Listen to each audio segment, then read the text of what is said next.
You're listening to Cards to the Moon, a podcast about trading cards from both a collector and investor perspective. We hope you'll stick around for the ride as we take a deep dive into the state of the hobby, share some hot takes, hopefully some useful advice, and fun stories along the way. Hey guys, welcome to another Friday episode of Cards to the Moon. This is episode 75. My name is Clark, and you can find me on Instagram at 5cardguys. And with me co-hosting is Hyung, who is Integrity Sports Cards on Instagram, and John, who is Trade You at Recess. Now, later in this episode, we'll be playing an interview I had recently with custom card maker and artist Piggy Banx, that's spelled B-A-N-X. But before we get to that interview, just off the top, there was a bit of news that came out a couple of days after we recorded last week's show, which featured just Hyung and myself. And that, of course, is the news that Fernando Tatis Jr. was tested positive for a PED, which he said he took it to treat ringworm and wasn't aware that it was on the banned list of substances. Oh boy.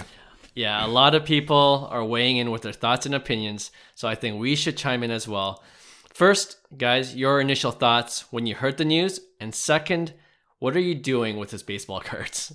I think everybody is a little disappointed, to say the least, because I mean Tatis is such a staple for baseball.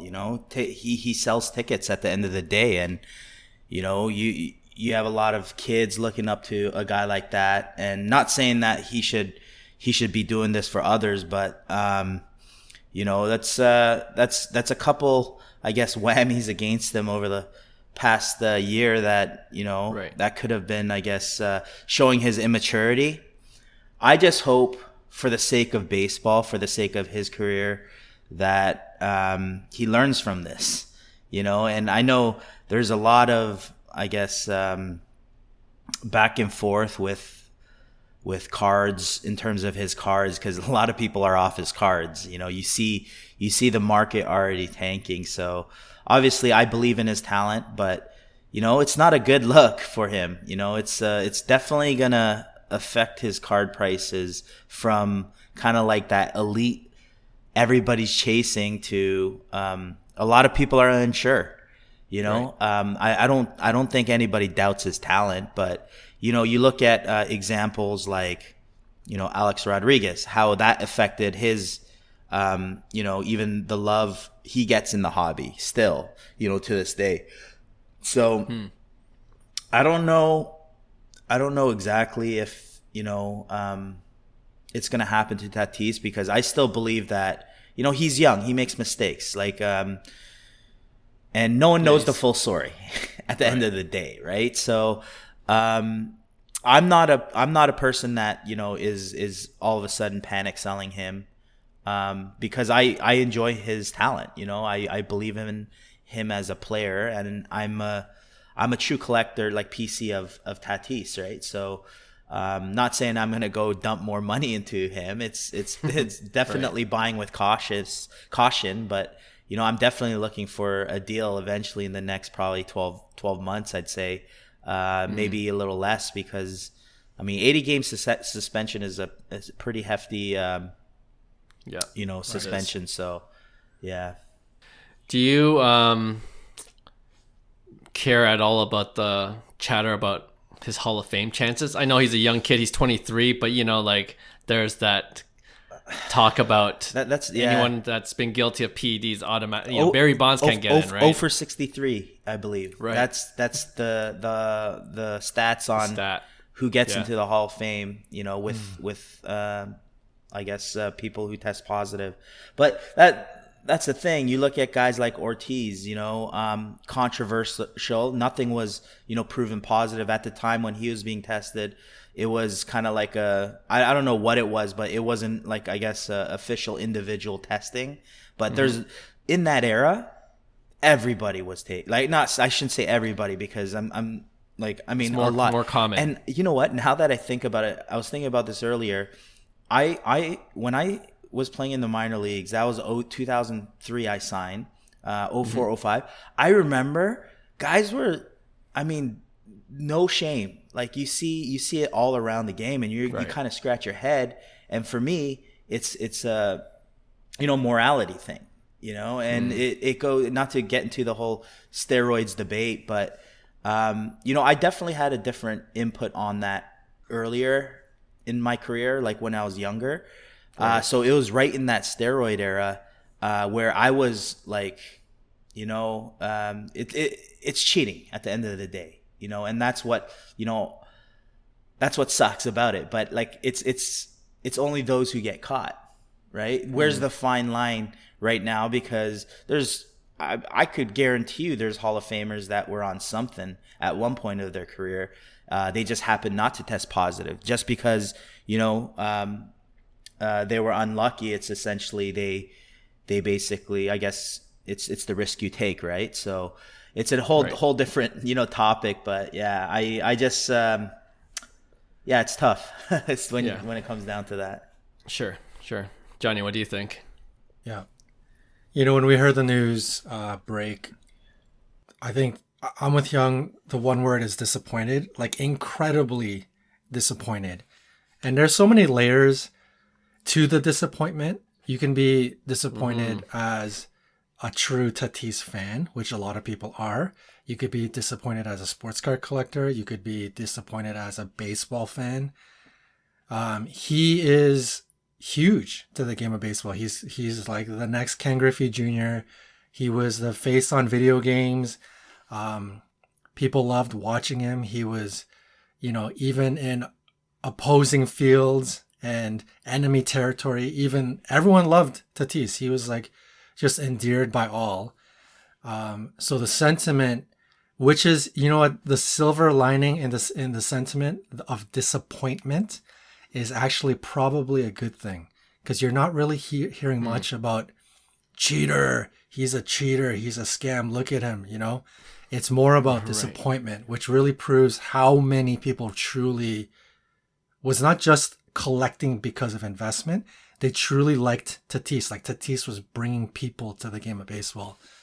So this one, now that we've had a couple of days now to kind of munch on it and absorb the news, I really think it's going to be a bit of an interesting case study, if we want to call it that, in terms of what's going to happen with Tatis, will fans take him back? How are his card prices going to do? I think of people who did some not so great stuff early in their careers, right? If you look at, some of these Hall of Famers that got caught with PDs or whatever, that was towards the end of their career, almost at the finish line. And that kind of painted their entire career with a negative brush, right? So I think kind of like was what Hyung was saying, Tatis cards, base cards, things that are pretty readily available, even expensive stuff. Yeah, we're going to see a huge dip right now. But I don't know. I don't feel like there should be as much overreaction as there is. I'm actually pretty, maybe I'm just being this naive, blinded Tatis fan, but I truly don't think it will be as bad as people think. There's still tons of Tatis collectors. There's still tons of people that love Tatis. That's why you don't hear the word cheater. You hear the word disappointed. And when he comes back, I think he'll still generally be pretty well accepted. Now, there are people that maybe didn't care about Tatis, but was in it for the investment.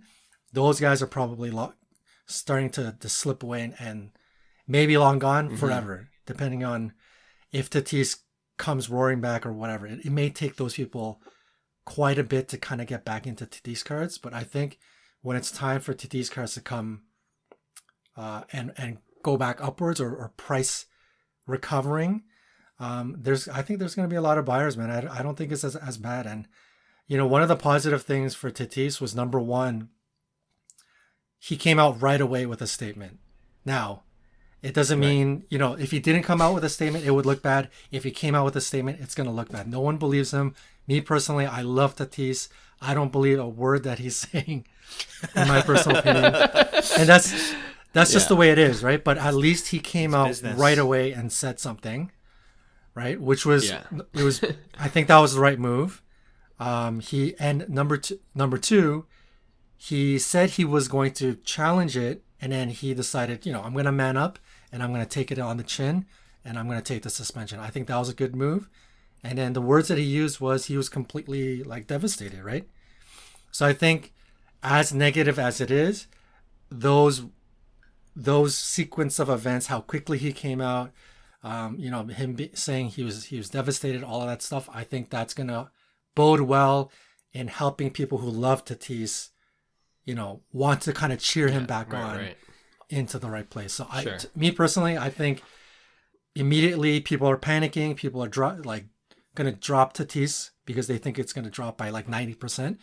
I think that the drop is right now, but I don't think it's going to be as bad as people think. Who knows? What do I know? Right. But that's I just checked the pop report on Topps base, the 410. Yeah. 20,000 PSA 10s. That's definitely gonna crash. That's gonna tank. I mean, if it. Oh yeah. That's got. I mean, that thing is going down to negative $15. Listed now if you have any. Yeah. Yeah. No. But that's the thing, right? As much as go ahead, Clark. Go ahead. Say something. No, go ahead. Finish your thought.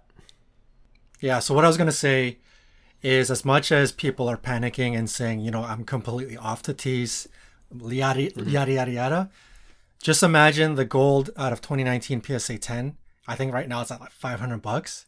If it goes to 400, if it goes to 300, you don't think the three of us would be buying that thing? Yeah. I think there's gonna be tons. There's gonna be tons of buyers, no matter how much you think PD and Tatis is going like in the sinker. I don't think it's as bad. That's why I think when you're going to see certain prices of the Bowman First refractors, like some of these nicer cards, I bet you it'll start getting scooped up, if not already. Right. No, I agree with you for sure.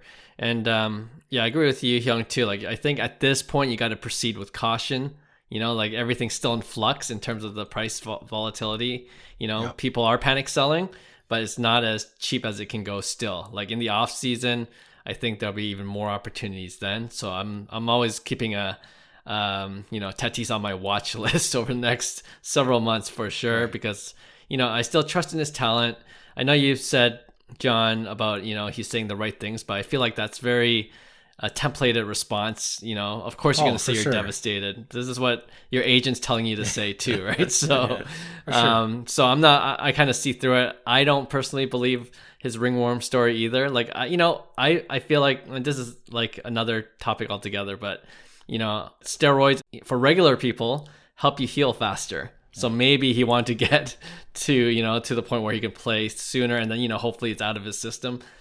Of course, that's my working theory. I have no proof, but it's unfortunate that not that he got caught. He still has to follow the rules as a professional baseball player, but it's unfortunate that we can't see him play as a fan of baseball, as a fan of his sports cards.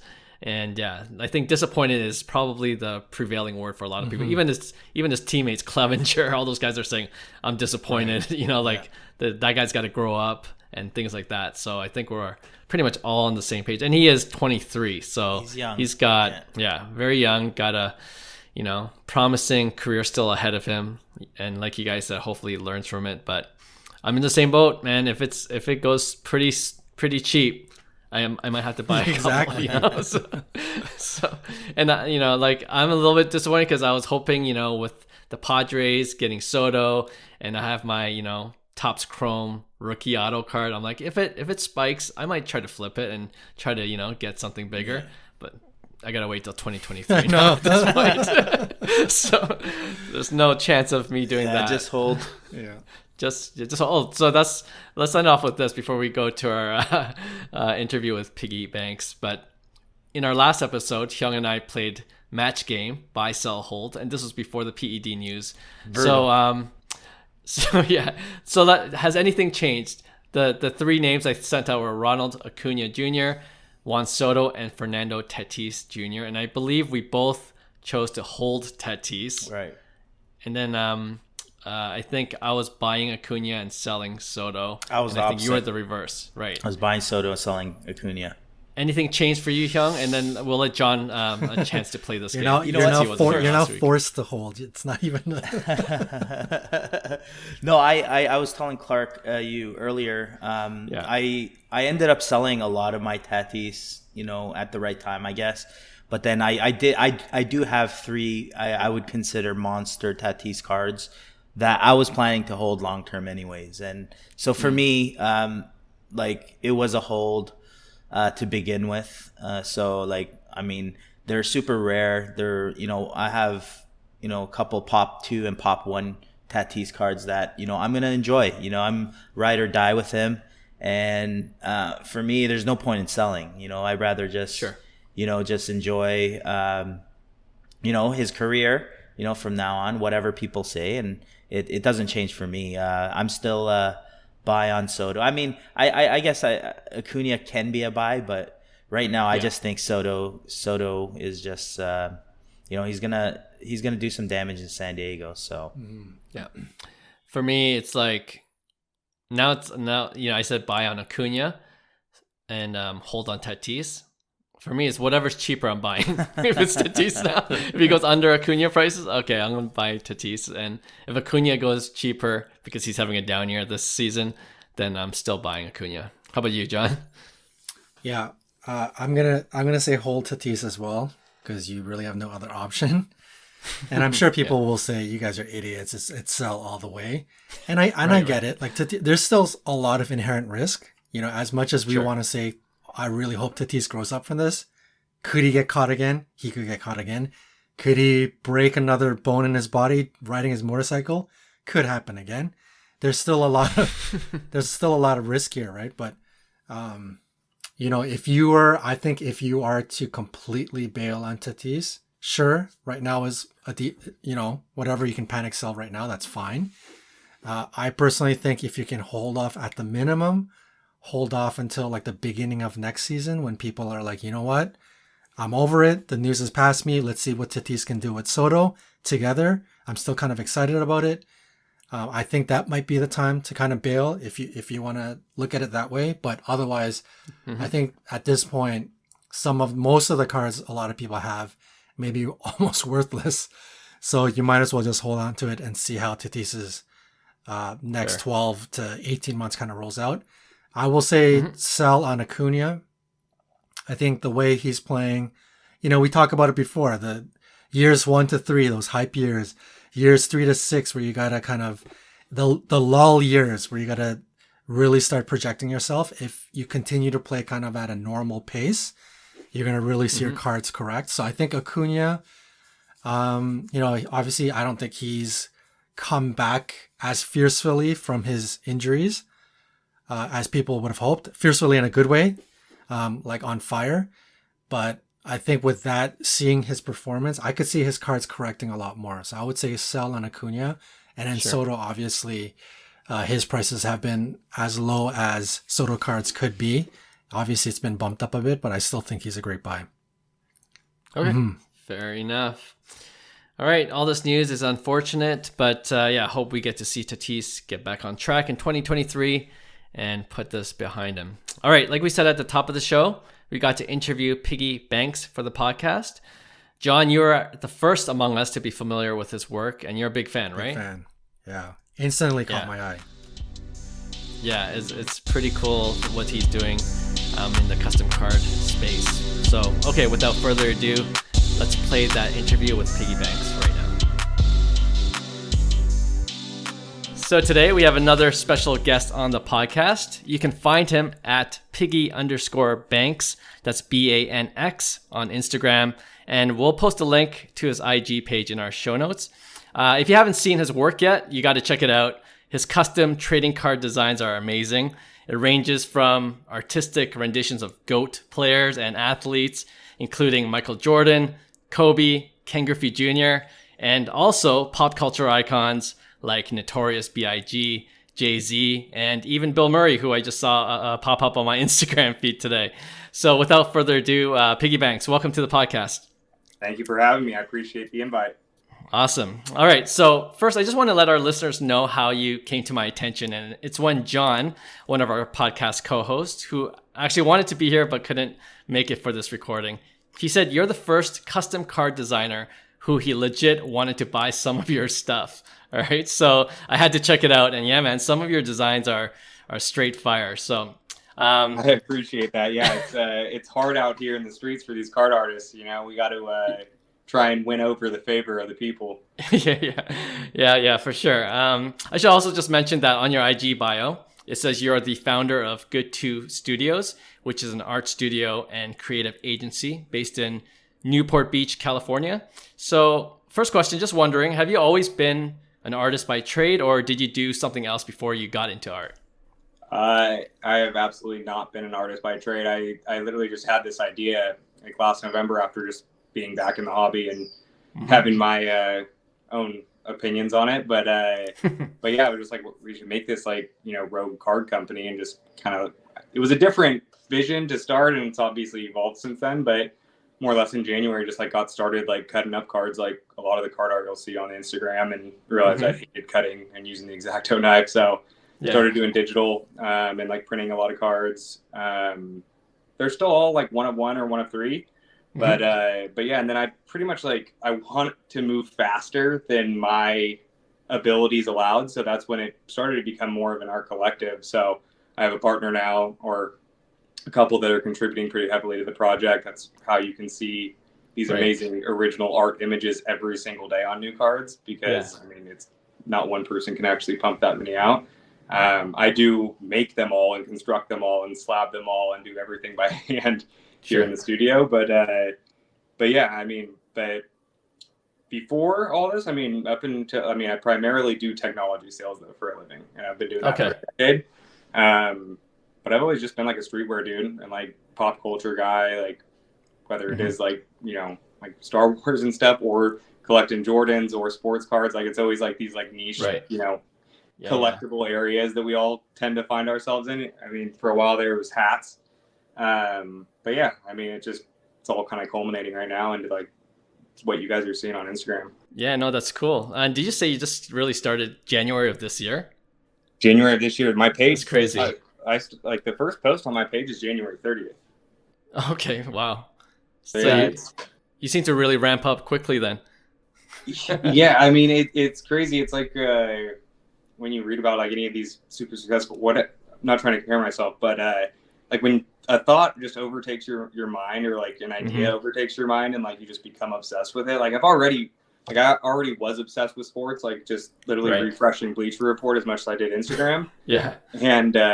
And so like this just kind of overtook my entire brain, and next thing you know, it's just one thing after another, because I went to the Mint Collective pretty early on. And like the cards were well received. Like it was still super early, and so like it was even rougher than they are currently.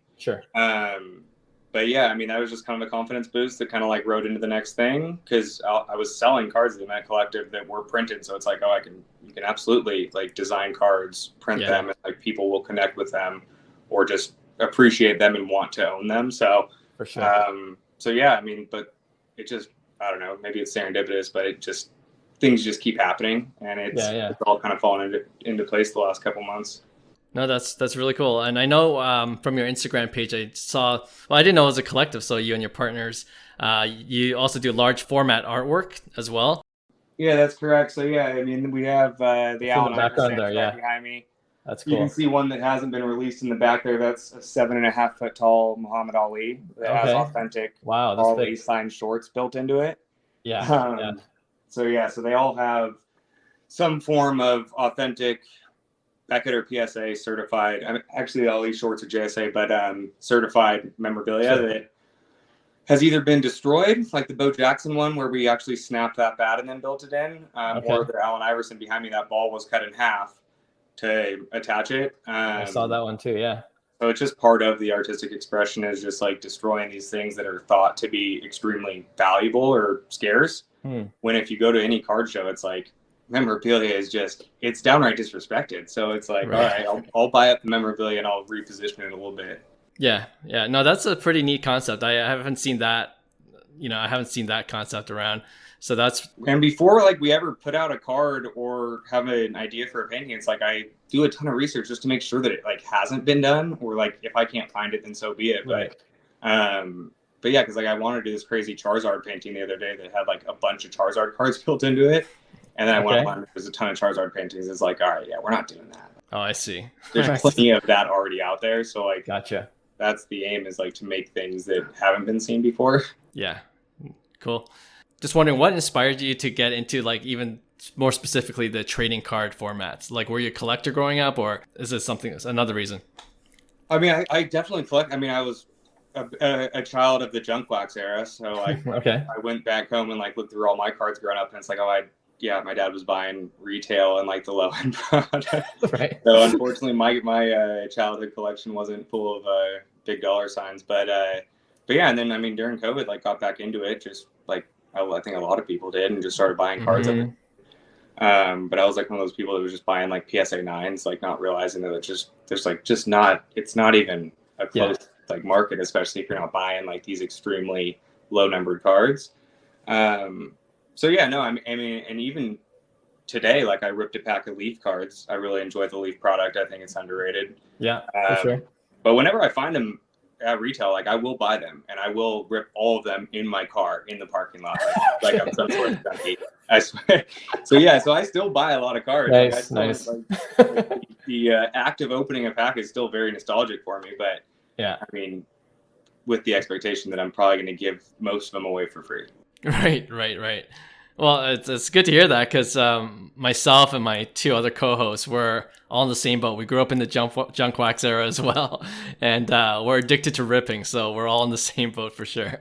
Yeah, I mean it's illogical. Like there are no hits in retail. Like straight up gambling, right? Like, but when you're buying like the target packs, like it's not even gambling. Like it's like straight like it's nothing. There is gonna be nothing in those packs. Like true. I've gotten like I've probably at least a couple hundred boxes in the last 6 months that I've ripped. Like again, they blasters and hanger boxes.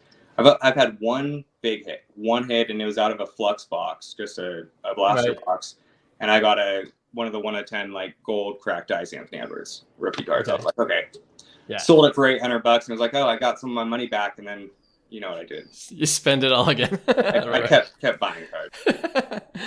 I totally understand. We can totally relate. You know what? From the works I've seen so far on your Instagram page, and you kind of mentioned this already, but I see you like to mix pop culture references with sports and vice versa. One example of that is how you integrated Star Wars into some of the athletes you draw. Like I just saw the Obi-Wan Kenobi card, which is essentially Juan Soto with a lightsaber and a Jedi cloak. Yeah, there it is. Yeah, no, that I just saw on the IG. That's pretty cool. Yeah, the Obi-Wan. I mean, it's funny because like I have so many sports biases. Like I'm a huge Laker Dodger guy. Yeah, I haven't made a Dodger card yet, and I somehow made a Padre card, and I'm like, what is happening? But I get in these like lanes, so like you'll see like progressions through the page where like there will be a ton of like tobacco style T206s, and there will be a ton of comic book stuff, then a ton of Jordan or just Kobe, and like I just get in these like little grooves. But like the Dodger one hasn't really hit yet, and like it's crazy. But like mixing like the street art and like streetwear, there's very few Dodgers that like fit that mold. Like I'm thinking about like I think it'll be Mookie and like Trey will be my first ones, which are in the works. But yeah, it's been tough. But to make that Padre card of I mean, it was tough. They're still terrible though, right? Yeah. Swept them right out. I saw that. Yeah, that didn't go as planned for the Padres. That's for sure. I can't wait to see your Mookie card. Yeah, we're big fans of Mookie on this podcast, and we think he's totally underrated. So yeah. He's absolutely underrated. Mm-hmm. He's gonna break his home run or his single season home run record, or his own personal one. But yeah. I mean, it's just. You get lost in the mix on the Dodger roster because it's just like it seems stacked and everything else like that, right? Yeah. I think Bellinger hits 9. That's pretty insane. That's nuts. Yeah, for sure. Just curious, where do you Like, I know you just said you kind of get into these lanes, but typically where do you draw your inspiration from when you try to mix these like pop culture references and the different athletes together? Honestly, they just like, it's hard to say. I mean, it can literally be anything, anywhere. Like, it's just like seeing an image or seeing a product on a shelf or whatever it is. Like, again, like this, like the Jordan, but it's a comic book cover, so it's Amazing Adventures of Michael Jordan. I mean, it's just like it easy pivot right there. I mean, why not? Because like what I'm trying to do is not really go after like the hobby necessarily, because like it's, as soon as you say card art or whatever, like everyone wants to put you in this box, right? Whereas like Good 2 Studios is actually a creative agency that our main medium is sports cards, because there's so many other ways of utilizing sports cards. It's the most beautiful medium in the entire world because they're so small, and like even somebody like myself with a very minimal art background, like I can make them. And like with the help of others, like especially illustrators, just to help, because like you don't want to be using images off the internet. There's just so many copyrights, especially on photography. Like photographers are ones that do almost copyright everything. So so that's why they're all just like these hand-drawn ones that then I can lay out onto a card. So it's like, I want a Jordan like this, with this facial expression, put the chain on him, and then I have that base image, and then I can then go design a few cards or however I want to present it. So so I mean, it's but the key is that you really want to at least be trying to go capture at least one other audience with most cards, because it's a sports card. So like, hopefully somebody from the hobby does buy it, because like I need that support early on. Right. But like, oh wait, he's got Jordans on and it's Mandalorian. Okay, now like a Star Wars fan that doesn't collect sports cards or maybe even Star Wars cards yet is like, wait, I need that card, because I'm so like, it's trying to go after, like, same with the Juan Soto card. It's like, obviously we're going after the baseball card collectors, but at the same time, there's way more Star Wars fans out there than there. True. So it's just like, why not? So that, but that's also why a lot of the cards, like in the past couple months, like almost every one that's pop culture revolves around sneakers, just because like I think sneakerheads are the most logical next market to go after. So like, again, Vader, I don't know if you know the stigma on Black Air Force Ones or not, but like it's just a great card there. And then like same with the Jump Mandalorian.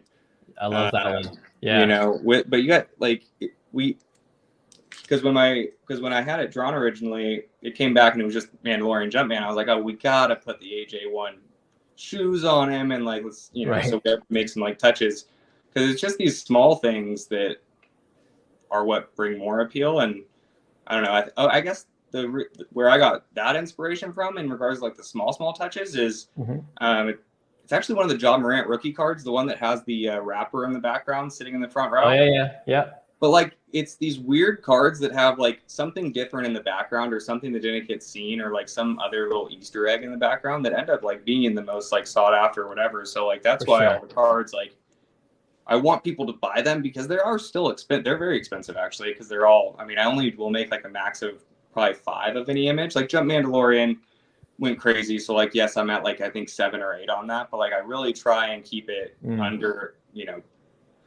I guess once it keeps growing under 10, just because of likeness or whatever, or until we actually do official projects. But but yeah, so it's that's I mean, again, it's constantly evolving, man. But yeah, that jaw card was like, oh yeah, like all these small touches are where it's at, and like that's when somebody buys one, it's like I want them to notice something different every single time. And they're all handmade, so like they are not perfect by any means. Like you'll see paper not line up, or you'll see edge or whatever, but they're all graded good too. So like the grading's accurate. I think the grading's actually, I think I'm getting hosed a little bit on the grading on some of these cards. I mean, they're beautiful, but everything will always be graded a good 2. Okay. That's interesting to hear you say that. Like, and it sounds like you have a lot of freedom in terms of where you want to go, what direction you want to take it in terms of the artwork itself.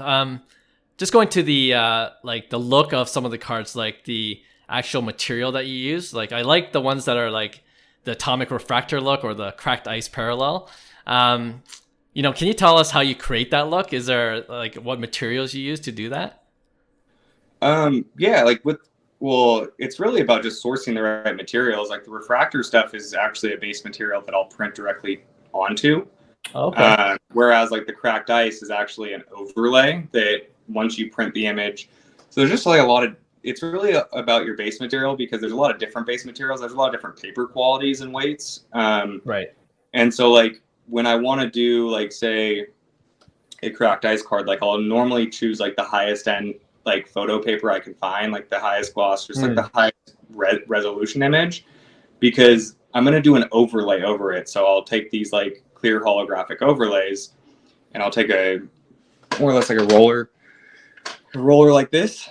Okay. And I'll roll this overlay over it. And so the reason you want like a really good paper underneath is because that overlay is going to distort the image a little bit. And like, it's honestly, I've never received a perfect piece of overlay paper, like ever, out of anything I've ever ordered. So like, there's always going to be like a bubble or two, which is, again, they're all handmade. So like, that's part of the draw of it. Like even when this scales, unique. When it becomes big, there will always be hand done touches on every card. And like, they will like, that is, it will no like mass printing. I will never mass print. Like if somebody wants to mass print one of my images, sure, I'll take the licensing fee, but like, I do not want to do that. I want to be able to like, cool idea today, make the card today, release it today. Like kind of really like an agile, very nimble approach to it. But yeah, so do the overlay, but like the refractor, that's just a base material paper that I print directly onto.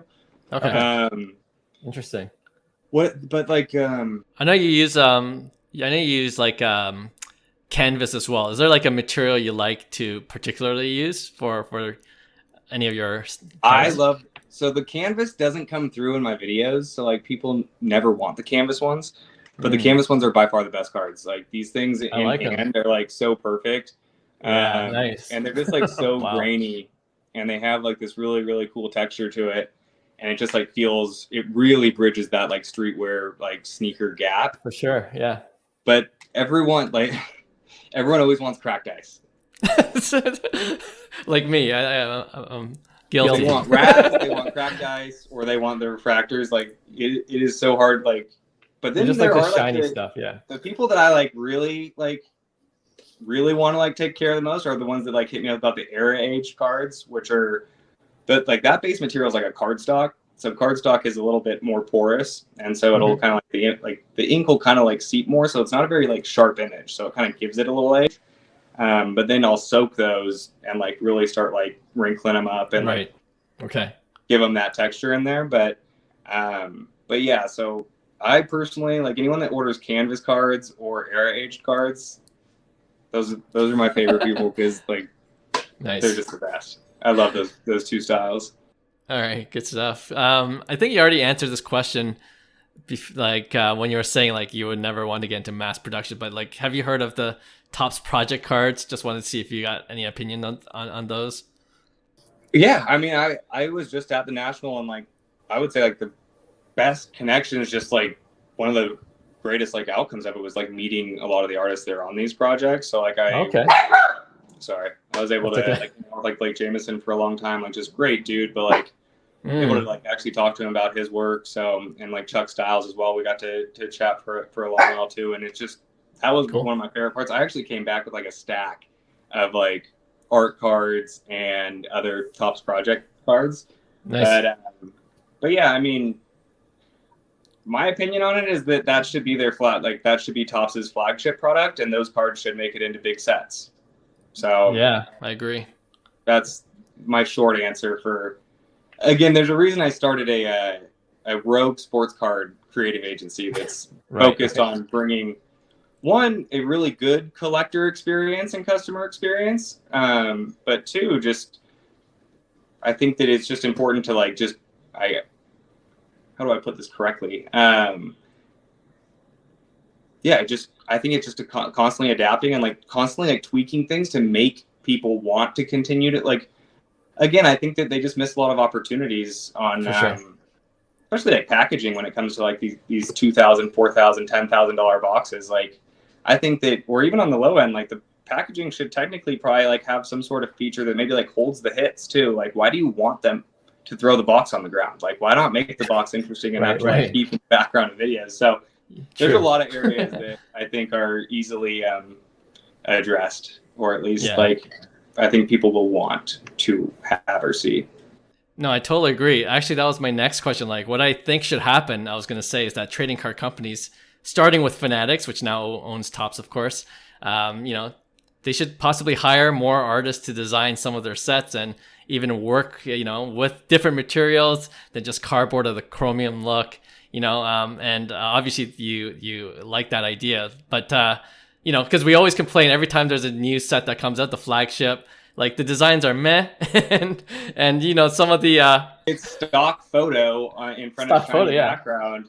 And the funny part is that like even one of ones, one of tens, one of fives, like it's the same player image as the actual base one. So like it's like this false scarcity that's like, but it's the blue pulsar laser. It's like, no wonder nobody else wants to come to these shows because we're talking like this. Like, it's just I think there's a different lane because like I'm trying to, and you'll see some projects soon that I can't talk about yet, but partnering with not those companies you'd expect to, but record labels and with other artists and other areas. Because if somebody wants to make their own sports cards right now, or like say you're a celebrity and you wanted to have your own line of sports cards, like you go to Topps or Panini, like it will take 3 years for them to put it through their meetings and like get the approvals, and then they'll make this corny red tape basic set that like ends up just being a bunch of like the chases. It's always an autograph. Like, yeah, it's because somebody's hand had to touch the card is why that's valuable. Like all of ours will be made by hand and we will always sign our cards. But it's just like crazy that like that's what it is. Like, oh, but Steph Curry touched this one. It's like, that's fantastic. But like, what else about that card do you like? Right. It's hard. Yeah. It's hard. I don't know. So much more can be done for sure. I'm very opinionated on on the customer experience from what I sometimes call big wax. Yeah.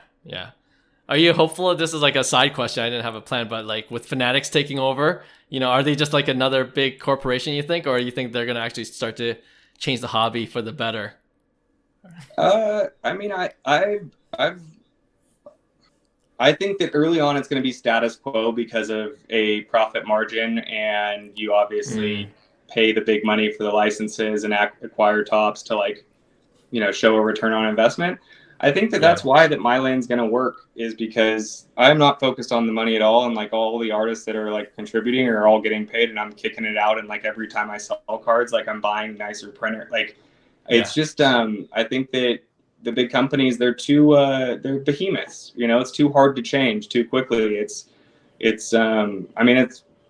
what I thought the Zero Cool project would be more geared, like closer. Right. But you're still seeing it. It's like the projects still take a long time, and it's still this big corporate like thing and charade. It's like, no, if where is this card? But if Tom Brady unretires today, I want to have a Tom Brady unretired magazine cover card out in the hands.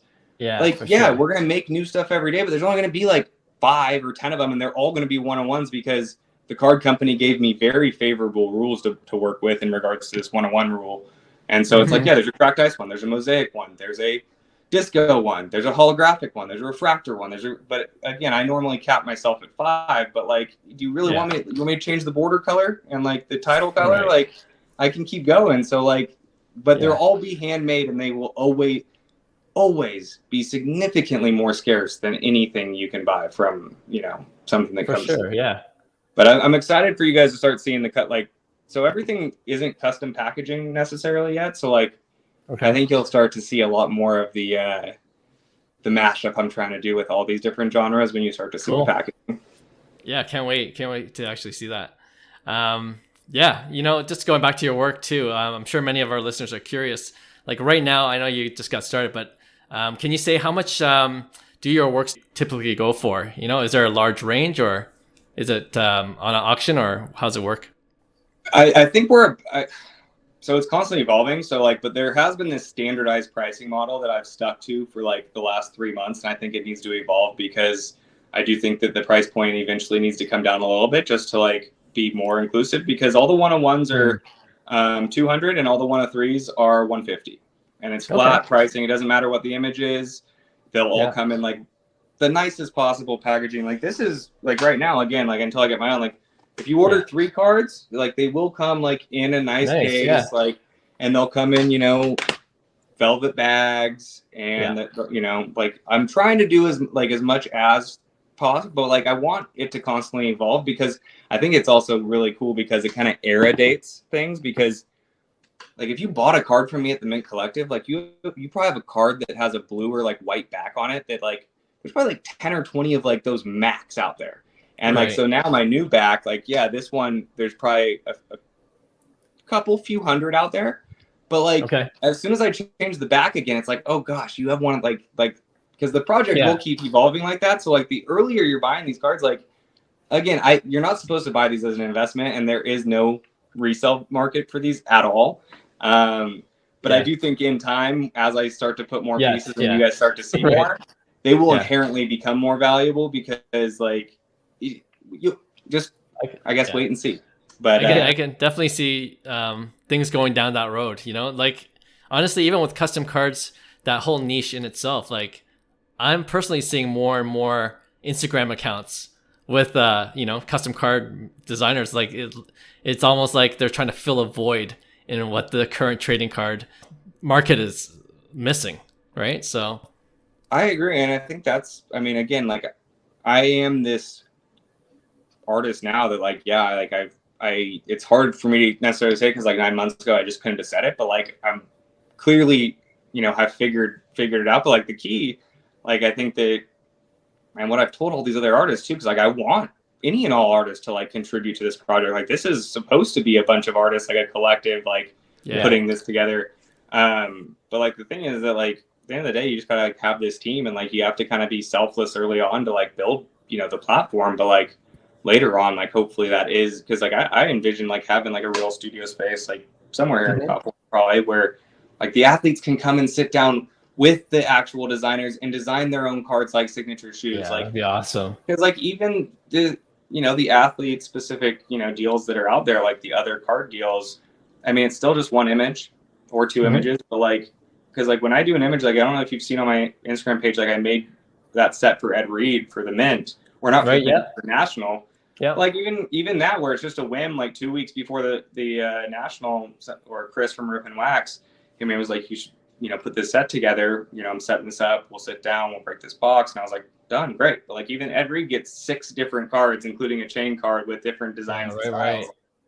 Like, why wouldn't you, like, you know? So yeah, we'll see. That's the surprising part. Like the one surprising thing, although I've gotten a couple recently, no real like athlete direct reach outs yet.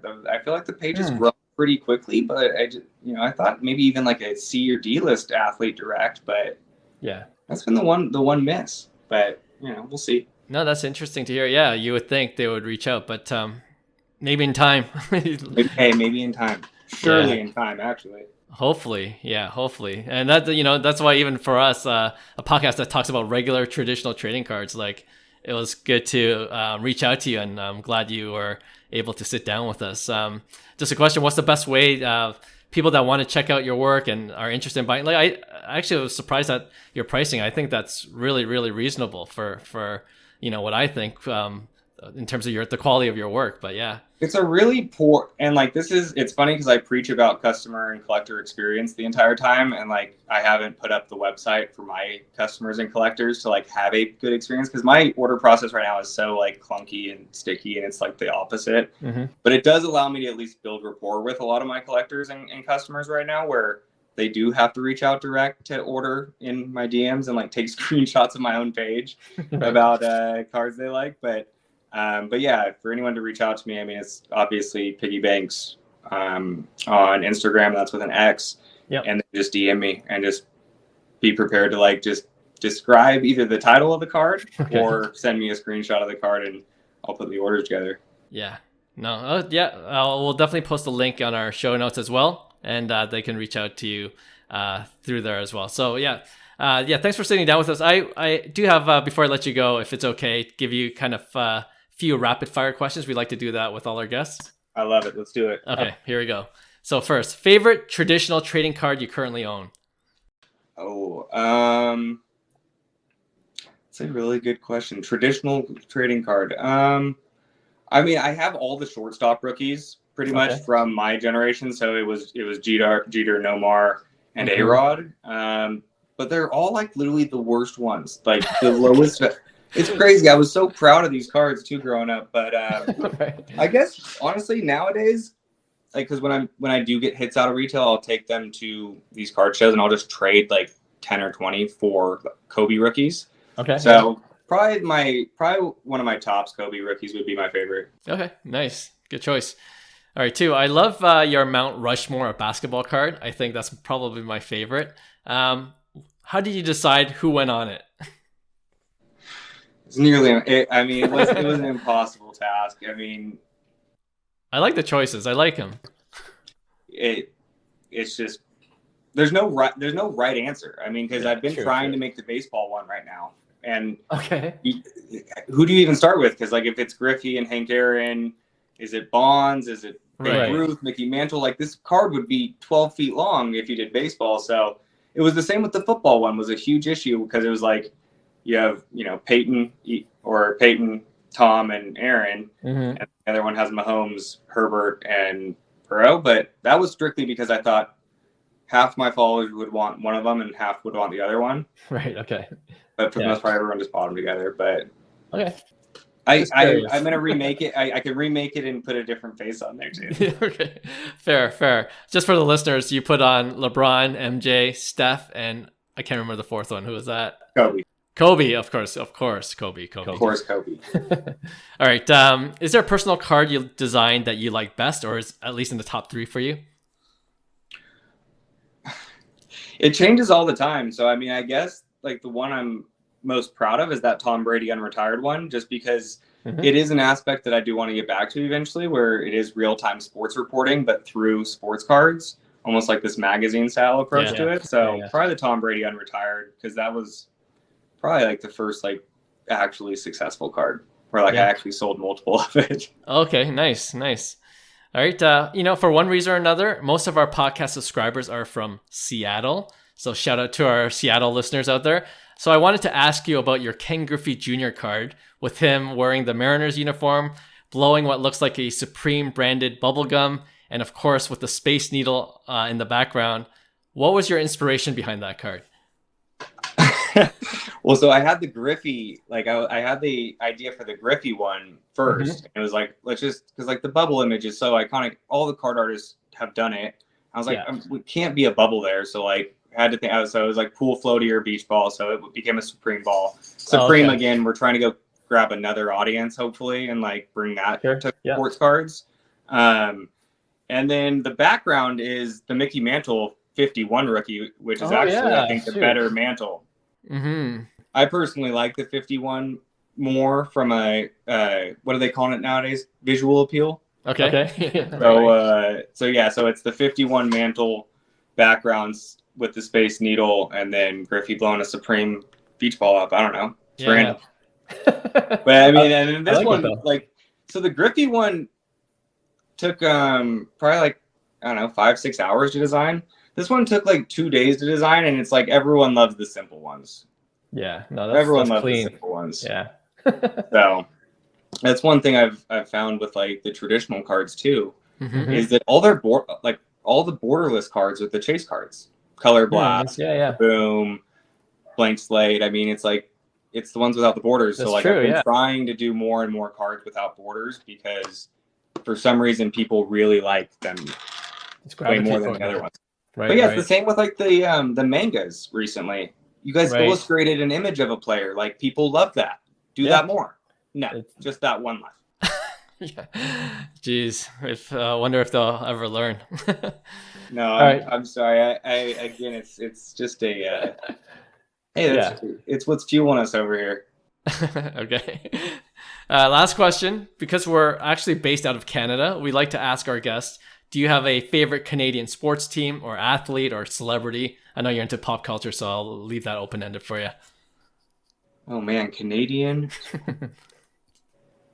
It's going to be tough. I mean, I feel like I've always loved Sidney Crosby, but Nice. Okay. Is he even a Canadian? Yeah, he is. Yeah, he's Canadian. From Halifax, Nova Scotia. Yeah. I don't know, because the thing is, I had this like really short but like really great period of really loving hockey. Because in college I lived with a couple of guys from the hockey team at ASU. And so, we played a lot of Chell. I'm still very good at NHL, but yeah. And so like for those few years, huge Capitals fan. So I'm a big Ovechkin, like Capitals fan, but like the only like truly like hockey person growing up was Crosby. So, I mean, I'd have to go with that. Yeah, good choice.